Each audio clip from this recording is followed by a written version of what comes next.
Hello दोस्तों, नमस्कार। तो आप लोग कैसे, उम्मीद करते हैं आप लोग बहुत अच्छे होंगे। आए हैं देखिए दीदी के साथ हम वीडियो बनाने आए। सब लोग प्यार दुलार आशीर्वाद दीजिएगा और भर भर सपोर्ट कीजिएगा। अगर पसंद आए तो लाइक शेयर कमेंट जरूर कीजिएगा, और अगर कमेंट कीजिएगा तो कैसा लगा गाना वो ज़रूर कमेंट कीजिएगा। और ये चुटकुला गीत सुनाने जा रहे हैं, यानी कि अब तो दीदी को तो नहीं कह सकते हैं, दीदी हमसे सबसे बड़ी हैं, लेकिन हम दोनों के लिए ये है कि उनके हमारे फलाने जी की वो खो गई, मतलब हमारे देवरू जी की वो खो गई। तो आइए सुनते हैं। तो मतलब बहन। हाँ, बहन खो गई। तो आइए देखते हैं कैसा लगा, और लास्ट तक सुनेंगे तभी अच्छा लगेगा। आइए। आई गईले आंधिया बुताई गईले दिया ना, चोरिया होई गो गईले ना, चोरिया होई गो गईले ना, देवर तोरी बहिनिया चोरिया होई गो गईले ना, देवर तोरी बहिनिया चोरिया होई गो गईले ना। आई गईले आंधिया बुताई गईले दिया, चोरिया होई गो गईले ना, चोरिया होई गो गईले ना, देवर तोरी बहिनिया चोरिया होई गो गईले ना। सासु खोजै मारई ननद खोजै मारई, मोर बलमुआ खोजै ना, मोर बलमुआ खोजै ना, वाही उकिया हरिया मोर बलमुआ खोजै ना, वाही उकिया हरिया मोर बलमुआ खोजै ना।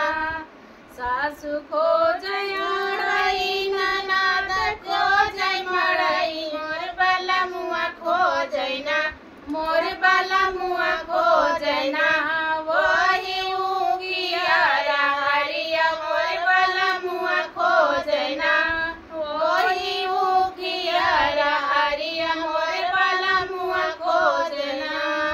सासु खोजै खेतवा जेठान खरिहनवा, मोर बलमुआ खोजै ना, मोर बलमुआ खोजै ना, ओही खेत खलिहनवा, मोर बलमुआ खोजै ना, मोर बलमुआ खोजै ना, टारी सागी तर करिया मोर बलमुआ खोजै ना, टारी सागी तर करिया मोर बलमुआ खोजै ना। आई गईले नानिया बुताई गईले दिया ना, चोरिया होई हो गईले ना, चोरिया होई हो गईले ना, देवर तोहरी बहिनिया चोरिया होई हो गईले ना, देवर तोहरी बहिनिया चोरिया होई हो गईले ना। सासुरो में सुसुकी ननद रोवै हुई, मोर बलमुआ रोवै ना, मोर बलमुआ रोवै ना, घूमी गौआ नगरिया मोर बलमुआ रोवै ना, घूमी गौआ नगरिया मोर बलमुआ रोवै ना।